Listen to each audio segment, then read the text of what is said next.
안녕하세요. 최술의 기고만장입니다. 오늘은 지난 시간에요. 마틴 루터의 대교리 문답 제1부 10계명 가운데 제7계명부터 여러분께 소개해 드리겠습니다. 우리가 다 잘 아시는 것처럼 제7계명은 도둑질하지 말라라는 계명이죠. 루터는 다른 사람의 지갑을 훔치는 자만 도둑이 아니라 이웃을 속여 이익을 도모하는 자 또한 도둑이라고 합니다. 금고나 지갑을 훔쳐야만 도둑질이 아닙니다. 더 넓은 의미로 도둑질은 자기 이익을 위해 타인에게 부당한 손실을 끼치는 모든 행위를 뜻합니다. 그래서 도둑질은 시장, 식료품 가게, 정육점, 술창고, 작업장, 곧 거래가 이루어지고 금전이나 재화나 노동이 교환되는 모든 곳에 만연하고 있습니다. 루터의 시대의 실상이었던 것이죠. 그러나 그것만이 도둑질은 아닙니다. 루터에 의하면 태만하고 게을러 악의적으로 주인의 마음에 괴로움을 줄 정도로 물건을 낭비하거나 마음대로 소비하는 고용인도 도둑이라고 합니다. 또한 대충 일하면서 공돈이나 바라고 사기치고 자기 일에 성실하지 못한 수공업자와 노동자들, 일당을 받고 일하는 사람들에게도 루터는 이 계명을 적용할 수 있다고 합니다. 이런 자들은 좀도둑보다 훨씬 더 질이 나쁘다는 것이죠. 그런데 좀도둑보다 더 나쁜 도둑, 법의 테두리 안에서 절도하는 공공의 도둑이 있다고 합니다. 이런 도둑은 모든 힘과 수단을 이용해서 시장과 일터에서 활개를 칩니다. 어떤 사람은 대놓고 결함이 있는 상품을 팔고 도량을 속이며 위조화폐를 유통시키고 타인을 속입니다. 비밀스러운 속임수와 교활한 계획 아래 상거래를 하면서 타인의 이익을 탈취합니다. 또 어떤 자들은 고의적으로 탈취하고 속이며 남을 괴롭힙니다. 이런 것들은 최고의 장사치와 최대의 상인 조합들에게서 볼 수 있는 흔한 일입니다. 오늘 우리가 살아가는 모든 삶의 자리를 곰곰이 돌이켜보면 도둑으로 가득 찬 거대한 마구간 같습니다. 루터가 살던 16세기 중세 말 유럽의 민낯이었던 것이죠. 재미있는 것은 루터가 소위 큰 도둑과 작은 도둑을 나누는 것입니다.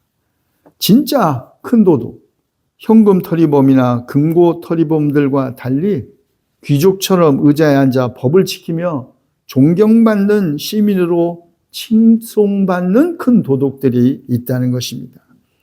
이들은 법의 테두리 안에서 절도하고 도둑질을 한 사람들입니다. 이들 큰 도둑은 황제와 영주들을 대동하여 도시에서 도시를 옮겨 다니면서 온 독일 천지를 매일 약탈합니다. 그렇다면 이 모든 큰 도둑들을 보호하는 우두머리는 어디에 있을까요? 그는 로마의 청중들 한가운데 거룩한 의자에 앉아 온 세상의 재물을 훔치라고 오늘 또 명령하고 있는 자, 누구겠습니까? 바로 교황이었겠죠. 루터는 이 계명을 그리스도인들, 극악무도한 고리대금업자들에게는 물론 누구보다도 재판관과 교도관 그리고 사형 집행인들에게도 설교를 해야 한다고 주장합니다. 왜냐하면 이들은 보수를 받으면서 이웃의 소유와 재화를 보호하고 오히려 촉진해야 할 의무가 있는 사람들이기 때문입니다. 하나님은 도둑질과 함께 부정한 방법으로 모은 모든 재산을 반드시 심판하실 것이라고 주장합니다. 그런데 도둑질 금지 명령의 또 다른 목표는 사실은 가난한 사람들을 돌보는 데 있습니다.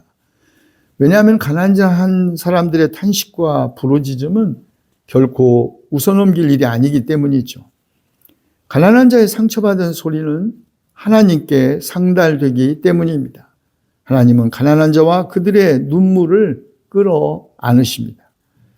그러므로 가난한 자들을 위하여 국가는 경제 문제에 개입해야 한다라고 루터는 주장합니다. 교회의 소임은 하나님의 말씀을 가르치고 훈계하는 일이지만 노골적인 방종을 제어하는 일이야말로 영주와 정부의 일이라는 것입니다. 루터의 말입니다. 영주와 정부는 무역과 상거래의 모든 분야에서 가난한 자들이 아픔을 당하거나 착취당하지 않도록, 그리고 타인의 범죄로 인해 고통당하지 않도록 질서를 바로잡아야 합니다. 이 일을 위해 공적 직무를 과감하게 수행해야 합니다. 루터는 선행에 대한 하나님의 축복을 성경에 근거해서 아주 확신하고 있습니다. 솔로몬이 잠언에서 가르치듯이 이웃의 필요를 채워주고 친절로 이 일을 준행하는 자는 하나님의 풍성히 갚아주신다는 것입니다. 가난한 자를 불쌍히 여기는 것은 여호와께 구워 드리는 것이니 그의 선행을 그에게 갚아주시리라 라는 잠언의 말씀에 근거하여 가난한 사람들의 권리를 보호하고 그들을 행복하게 만드는 것이 단순히 그리스도인 개인이 아니라 공권력, 곧 국가 권력의 책무이기도 하다는 말이죠. 자, 8번째 계명은 내 이웃에 대하여 거짓 증거하지 말라는 계명입니다. 너희는 거짓 증거를 하지 말라는 말 그대로 이 계명의 우선되고 분명한 의미는 가난하고 무고한 자들을 향해 거짓 증언을 하고 고소하거나 중상모략을 일삼는 자들을 벌하는 공적인 법 집행에 분명한 방점이 있습니다. 사람이란 대부분 다른 사람에게 피해 주는 것을 거리끼는 반면에 자신에게는 이로운 돈이나 친절, 우정, 소원 같은 것을 얻기 위해서라면 부정직한 말도 서슴없이 합니다. 그 때문에 가난한 사람은 불가피하게 억압받고 또 재판에 져서 억울한 형벌을 받기도 하죠. 그래서 무엇보다도 재판관이야말로 신실한 사람이어야 합니다. 단순히 신앙만 있다고 될 일이 아니죠. 지혜롭고 슬기롭고 용감하고 두려움이 없어야 합니다. 그리고 증인 또한 마찬가지로 두려움 없고 정직해야 합니다. 재판관은 자기의 귀와 눈을 완전히 닫고 장님이 된 채 제시된 증거에만 의존하여 판결을 내려야 한다. 루터의 주장입니다. 법을 다루는 자들이 목표로 삼아야 할 것은 또한 다음과 같다고 루터는 주장합니다. 모든 사건을 정직하고 공평하게 다루어야 한다. 옳은 것은 옳다고 해야 한다. 돈이나 재물이나 명예나 권력 때문에 정의를 왜곡하거나 숨기거나 억압해서는 안 된다. 이것이 바로 이 계명의 핵심이라는 것입니다.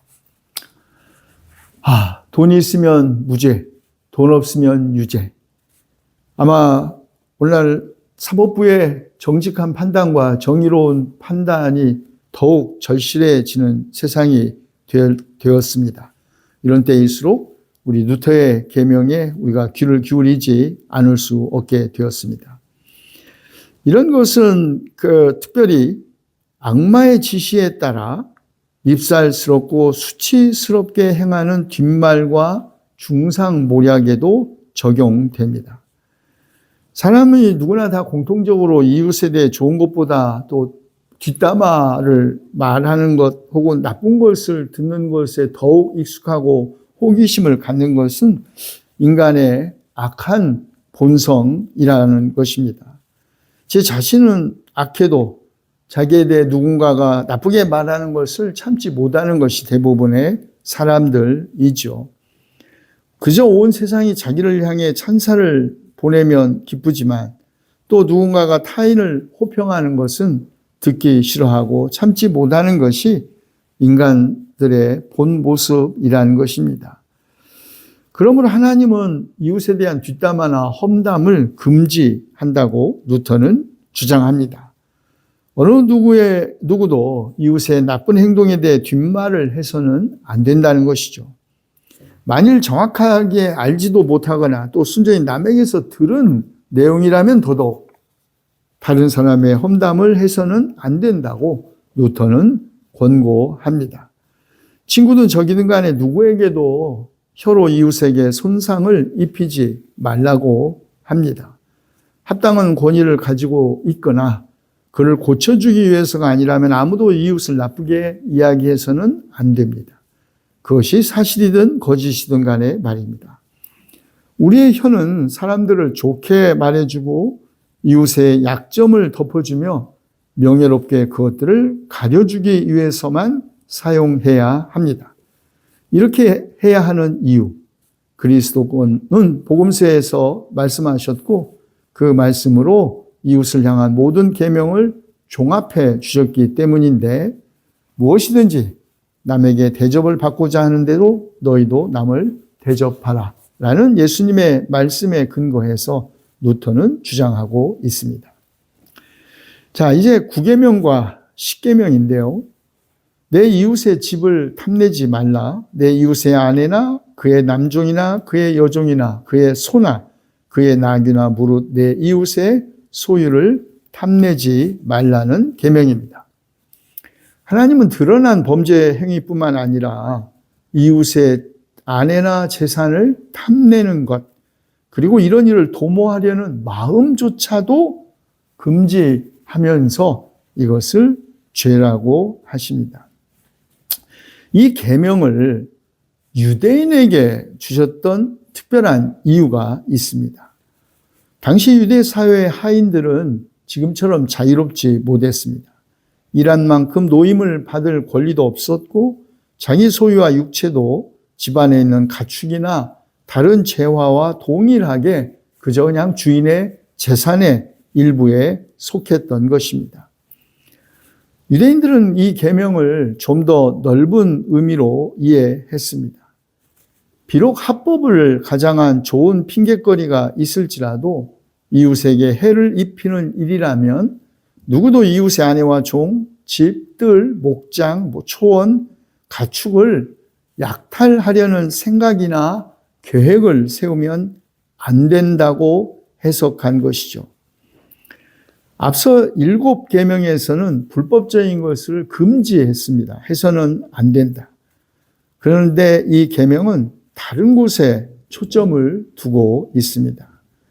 이웃의 소유를 갈취했지만 그것이 합법이기 때문에 법을 어겼다고 비난할 사람은 하나도 없고 어쩌면 세상에서 부러운 박수를 받을 수 있을지도 모르겠지만 합법적인 거예요. 남의 자기 재산의 일부니까 라고 합법적으로 자신의 약탈 혹은 착취 행위를 정당화하는 것을 금지하는 계명이라는 말입니다. 이 마지막 계명은 세상의 악당으로 악인으로 선고된 자들에게 주신 것이 아닙니다. 오히려 일종의 경건한 자를 위한 것입니다. 법을 알고 정의로운 사람들에게 준 계명이라는 것이죠. 이들은 사랑받을 만하고 법을 잘 지킵니다. 자기 재산을 자기 마음대로 처분하는데 그거 불법이 아니니까요. 또 정직하고 흠잡을 데 없다고 칭송받는 사람들입니다. 왜냐하면 앞에 나온 계명들을 범하지 않았기 때문에 아무 죄와 상관없다고 자신 있게 말할 수 있는 사람들입니다. 이 점에 있어서 유대인 상당수의 부유한 귀족 출신 또 성주와 영주들이 바로 이 계명 앞에 세워진다는 것입니다. 대부분의 이런 차이는 이웃의 재산을 빼앗기 위한 소송에서 확연히 드러났습니다. 예를 들면 막대한 유산이나 부동산 문제로 다투거나 쟁론할 때가 있습니다. 이때 유리한 고지를 점령하기 위해 좀 더 많은 법적 증빙 서류를 만들고 또 이런 합법적인 서류로 이득을 취하려고 하는데 이런 일들이 아주 일상적으로 특별히 상거래에서 아주 빈번하게 나타났다고 합니다. 어떤 이가 타인의 손에 든 것을 아주 재빠르게 잡아챕니다. 피해자는 그 후에나 이제 그것을 알아차리게 됩니다.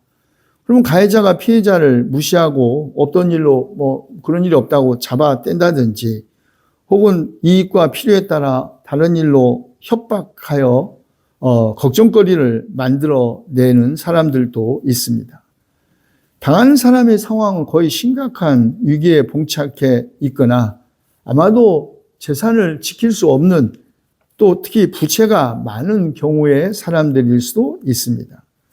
이렇게 될 경우 부자는 불법이 아닌 매우 합법적이고 또 정직하게 정직을 가장해서 다른 사람의 재산을 뺏어 갈 수가 있었던 당대의 현실 때문에 뉴턴은 그래 언제나 먼저 가져가는 놈이 임자다라는 말이 있을 정도로 불의가 판치고 있었던 현실을 아주 탄식하고 있습니다. 그런데 이 계명이 특별히 강조하고자 하는 것은 질투와 소유욕을 금지하고 있다는 것입니다.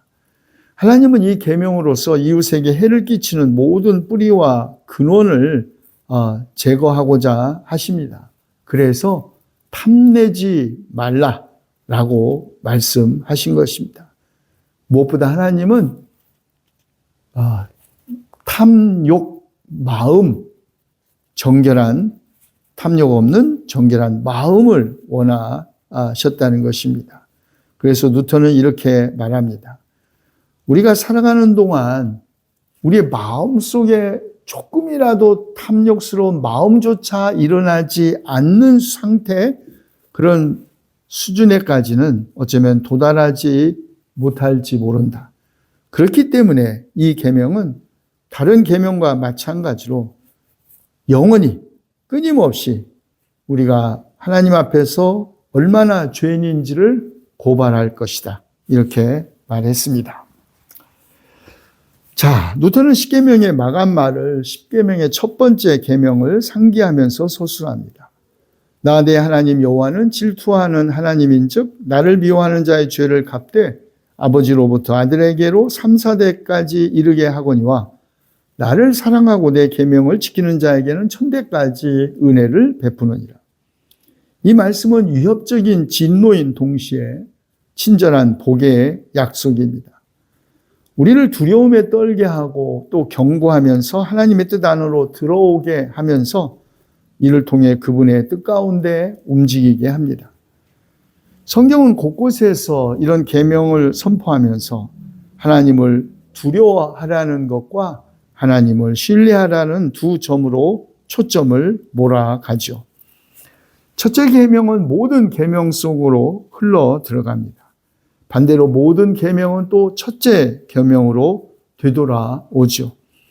그러므로 첫째 계명은 처음이요 끝이고 다른 모든 계명을 하나로 엮어주는 고리이며 기반이라고 합니다. 단언컨대 십계명은 젊은 세대에게 유용하고 필요합니다. 이것을 항상 가르치고 권면하고 기억하게 하십시오. 단순히 소매질하듯 억지로 강요하지 말고 하나님을 향한 두려움과 경외심으로 하시기 바랍니다. 자, 이게 대교리문답이라고 했지 않습니까?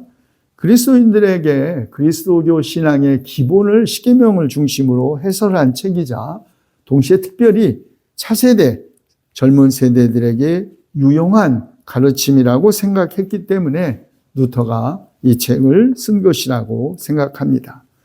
차세대를 위한 것이기 때문에 그래서 루터는 모든 벽과 구석, 심지어 옷에도 이 계명을 써놓으라고 구약에서 명했다고 합니다. 이런 명령의 목적, 유대인들이 하듯 전시용이 아니라 항상 눈앞에 두고 마음에 새기라는 것이죠. 그래야 우리의 행위와 모든 삶의 자리 가운데 실천하라는 것입니다. 말틴 루터는 십계명을 하나님께서 우리에게 주신 다른 그 어떤 가르침보다도 최고의 보화로 여기고 높여야 하고 특별히 젊은 세대에게 가르치고 기억하게 해야 한다고 합니다. 십계명에 대한 해석은 사람마다 또 시대마다 다르고 오늘의 또 젊은 세대가 십계명을 어떻게 이해하고 있는지 저는 잘 알 수 없습니다. 그러나 문고리에 아주 단단하게 매어 있으면 있을수록 문이 잘 움직이듯이 계명에 자신을 자발적으로 단단히 묶어두면 묶어둘수록 더 자유롭다는 것이 신앙의 역설입니다. 율법과 복음을 대립시킴으로써 오직 믿음으로 의롭다고 인정을 받는다는 신앙을 정립한 말틴 루터도 십계명을 젊은 세대에게 가르치고 기억해야 한다고 말한 뜻을 되새겨 보아야 할 것 같습니다. 경청해 주셔서 고맙습니다. 다음 시간에 뵙겠습니다.